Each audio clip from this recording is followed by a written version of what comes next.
beginning with PWHL Boston head coach Courtney Kessel and captain Hilary Knight. And coach, certainly a dramatic prolongation of the series on Sunday night in Minnesota. You're back at home. Just a few thoughts on the ups and downs, highs and lows, and excitement of the series thus far, and what you look forward to tomorrow. I think we've taken the path less traveled all year, so why not do it in Game 4? Such an exciting, crazy game. Happy we came out on the positive side of that. Of course, we're really looking forward to hosting Game 5 here at Songus. And when I woke up this morning, it's like at the beginning of every year, every team thinks that they're gonna be in this final, and here we really are. So I think we're just excited, take it all in and enjoy the moment. Hilary, the team is one win away from the inaugural Walter Cup. Your emotions following Sunday's win, being back on home ice, and just the excitement of a decisive do or die game. Yeah, I think whenever you set out for the start of a season, this is the game that you want to be in. Obviously, to close out a season with a win is the goal, but to have all the support of our hometown fans is going to be outstanding. I know our room is extremely excited. People running into different people here in the Boston area, they're ecstatic. People are trying to get tickets. I mean, it's going to be a wild atmosphere. So we're really looking forward to closing out the season and putting ourselves in a successful position to do so. Thank you, Hilary and Courtney. We'll take questions now, folks. Please use your Zoom console to raise your digital hand. When I call upon your name, please introduce yourself and the media outlet that you are representing, and proceed with your questions for either one of our participants. We will allow a single follow-up, and then if time permits, we'll revisit additional questions as we can. We'll begin with a question from Tyler Cool, please. Cool from Daily Faceoff. Coach Kessel, the news is out there, and I even looked myself to confirm it. The game tomorrow night is sold out at Songa Center. And, it hasn't happened too many times in Lowell this year, but what does it mean to you and to this team and the organization as a whole to see the support for what could be a historic night tomorrow night? Yeah, Boston's a sports city, and I think we're excited to bring this Game 5 back, and to be able to play in front of a sold-out crowd is going to be incredible. Honestly, these fans have been incredible all year, and just kind of building this fan base that we're trying to create here has been a process and a fun one for sure. And I think we're far beyond where any of us could have imagined from September till now. It's pretty incredible what this league has created, not only for these women, but for these young little girls that can look up to play this professional game. So we're super excited that we're able to play Game 5 here in Boston. And a quick follow-up here for Hilary. Hilary, you played in so many of these games in your career, gold medal games, world championship games, Olympics, whatnot. But what do you think a professional women's championship game, do or die, Game 5, means to not just the league to gain exposure, but also to the sport as a whole? To be honest, I just think, reflecting on how this season's gone, how many milestones just the sport has been able to accomplish, the way that this series has sort of written itself is just incredible. So I think there's a lot of excitement. Being the first Walter Cup finals is exciting in itself. And, I think, further in time, when you get away from it, you'll realize really, truly how special it is. I think we understand just conceptually, but, it's been quite a year for every single team, every single player. People have come before us. I mean, everything is really coming together at the right time. So this is definitely a year to celebrate. And I think the biggest thing for us is trying to minimize it to just one game, right? And with also understanding and appreciating at the same time and having fun that, we signed up to play this sport a really long time ago, and we have to just go out there and execute. All right. Thank you both very much. Ian Kennedy, please. Thanks, Paul. Ian Kennedy from the Hockey News. I just want to ask you both, there was a lot of talk earlier about the process of getting used to playing longer series, longer playoff runs, and here we are again where it still comes down to a one game winner takes all. What can you take from the experience, maybe Hilary first, of playing in these one game off kind of, gold medal game, winner takes all situations, that you're passing on to some of the players on your team that maybe don't have as much experience as you in those types of situations? Yeah, to be honest, the series, the best of 5 is interesting because we've never experienced it before, and we've never had a league of this caliber or the consistency of a league at this caliber with the appropriate staff surrounding and supporting us. So this is, I think, looking into year 2, I think people maybe would prepare a little bit differently, but while we're in it right now, I sort of said it before, is yeah, it's a huge game, but at the same time, you have to be able to balance the emotions of, yes, it's an awesome game, it's historic, it's all these amazing things, but at the end of the day, it's just a game of hockey. So to be able to really go through the balance of both those emotions, while enjoying the moment is going to be critical for us, and just sticking to our game plan. And, we've done a tremendous job of playing for the women in the room, and we just need to continue to do that. And we're going to be in a successful position. Courtney, has your messaging changed at all with for this final game, or is it status quo from what you've been telling your team the rest of the playoffs? No, I think the message continues to be the same, but I think with that, it's just enjoy this moment, we're creating history here, just being in this final. And our road's been a rocky one and a fun one and an exciting one. And just the way this team has come together, if we can, just enjoy it for each other and play for each other, I think it's going to lead to success tomorrow. Thank you both. Alex Azzi, please. Hi, Alex Hassey, currently freelance. Hilary, I'll direct this to you. After Alina scored in Game 4, I don't think I've ever seen somebody leave the ice as fast as she did. It seemed like the celebration just immediately went back to the locker room. Could you give us a look inside of what that celebration looks like?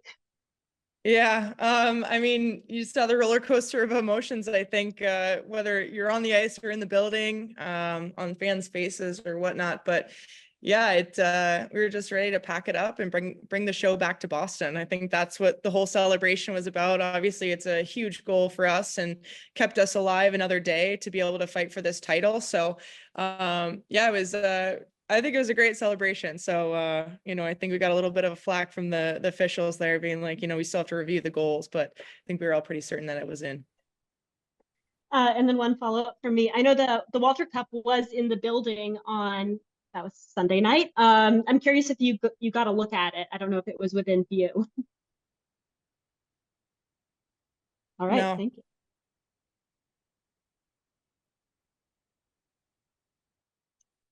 Thanks, Alex. Nathan Vaughn, please. Nathan Vaughn, Stanley Cup Chowder. Hilary, you've been here and done this before. It's literally in this building even. You won the first Isabel Cup. You won a lot of Clarkson Cups. Here you are going for the 3rd trophy in North American Pro Leagues. How does this compare to the other 2? Winning a trophy, there's nothing like it, right? But this is so special. It's really hard to put into words. It's been such a magical season, historical, transformative. You name it. So to be in the finals and be one of these teams competing for the Walter Cup is just incredible. And what an honor it is to be here and to be able to represent, this city and title town and have a shot at the title. So it would mean a lot to be able to have this one in Boston. Thank you. Luca Tedesco, please. Hello, Luke Tedesco, Beyond Women's Sports. After the game on Sunday, 7 minutes and 43 seconds of real time passed between the first goal and the second goal. Are you concerned that the team may be a little jumpy and over emotional coming into this one after the chaos that happened on Sunday night?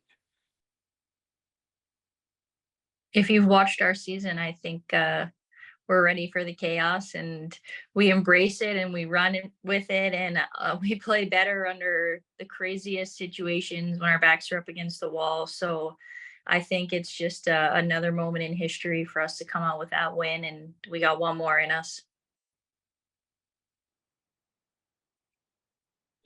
We've been here all year. Thank you for sorry for not getting that exact. Thanks guys. Have a good one. Thanks, Luca. C. Benwell, please. Hi, C. Benoit from GameDay Hockey.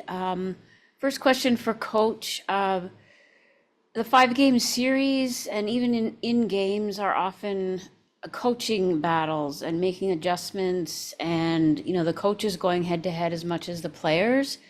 I wonder if you could address whether that's been true over the series, whether it's line changes, special teams, riding a hot hand, or is it just rolling the lines?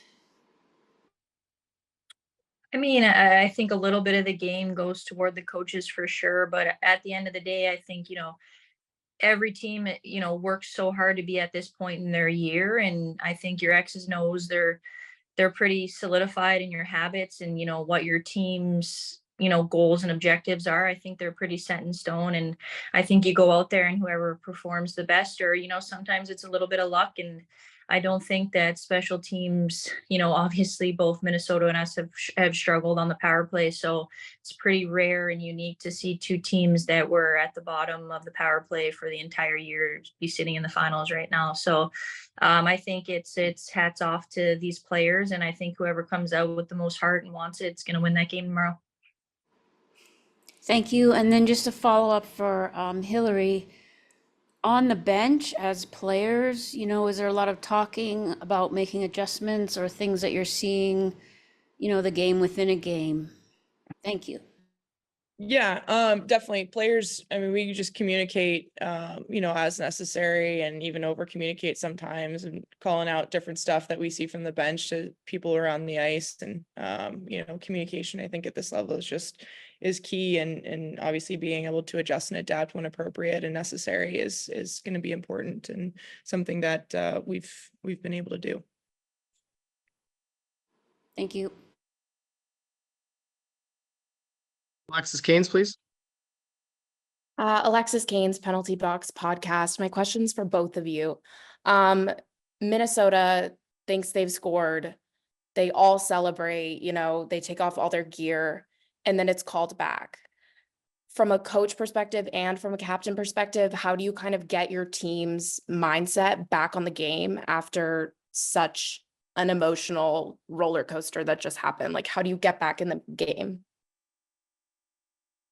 I think it was pretty weird, honestly, when that goal went in. It felt like we knew that it was going to be called back, like it was going to be goalie interference. So I don't think there was a second where we were like, this game is over. We were like, let's review this. And then really, after the goals called back, I feel like the momentum's in the favor of the other team, which was us at the time. And I think we really just ran with it there for the next, I don't even know how long it was. It wasn't too long after, but I would say there wasn't like a dull moment for us there. I think we were just like, okay, they're going to call this back, and then we got to get one in now.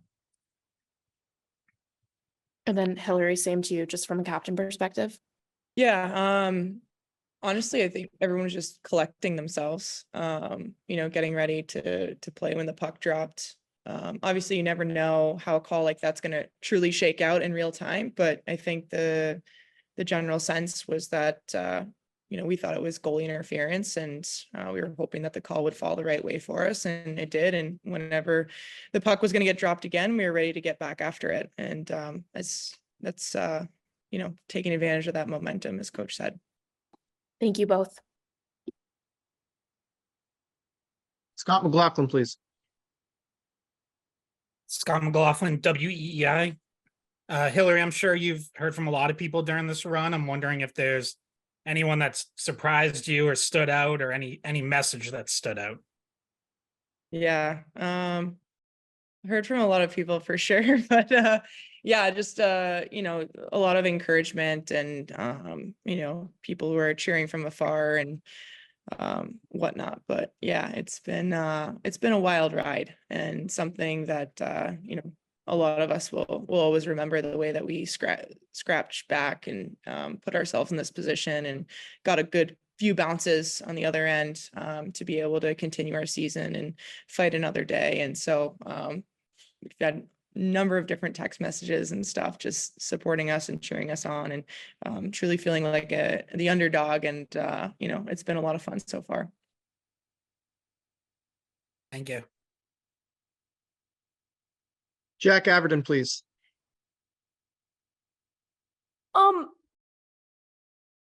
Coach Kessel, game 4 was such an up and down game momentum wise.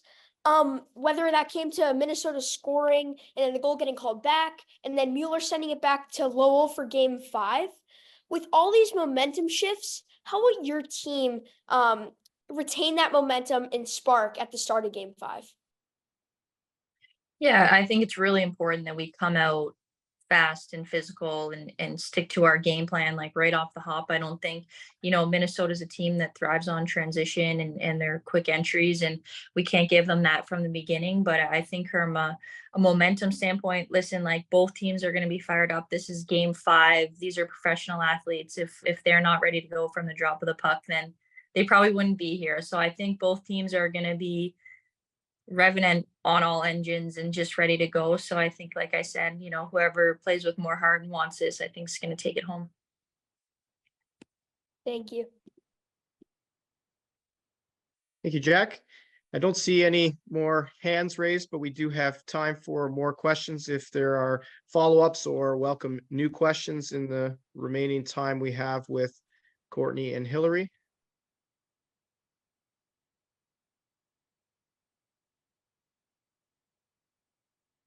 Abby Holt, please.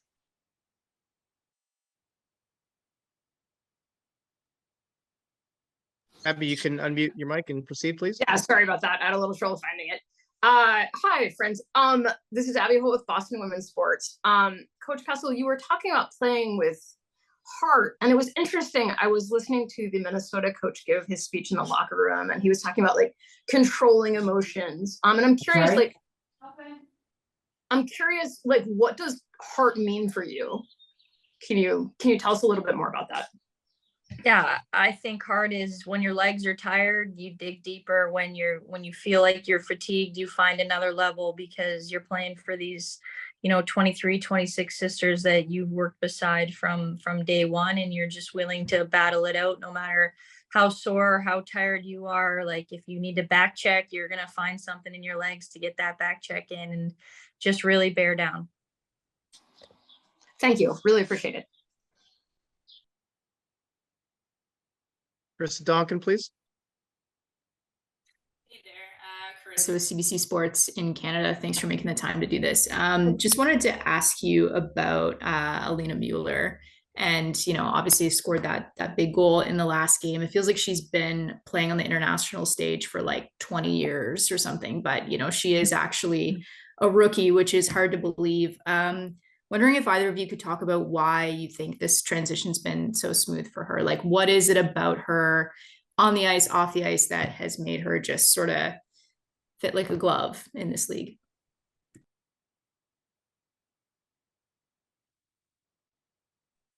I'll just, from a teammate's perspective, I love watching her play just because she's so shifty and solid on her edges, and her skating base is just phenomenal. Obviously you saw a quick release there the other night, which, that's something she's got in her arsenal as well. But the way she sees the game is just incredible. It's like 1 to 3 steps ahead of anyone's 1 step ahead. So it's truly a sort of a special budding talent that, Leaners has, and she's also an awesome room person and really fun to be around, wants to grow, wants to learn, wants to get better every single day, is like a sponge and soaking everything up. And it's kind of funny to consider her a rookie, but she does bring that mindset of I can learn, I can grow more every single day, and I think that's what makes her so special and lethal as a player. And just one quick follow-up, if I can, kind of on the other end of it, like Kelly Babstock is someone who joined your team later in the year, only played 2 minutes, I guess, in the last game, though it felt like longer. It felt like she had more of an impact than that, drew a couple of penalties. Can you talk about why somebody like that is, you know, important to a playoff run and what she brings?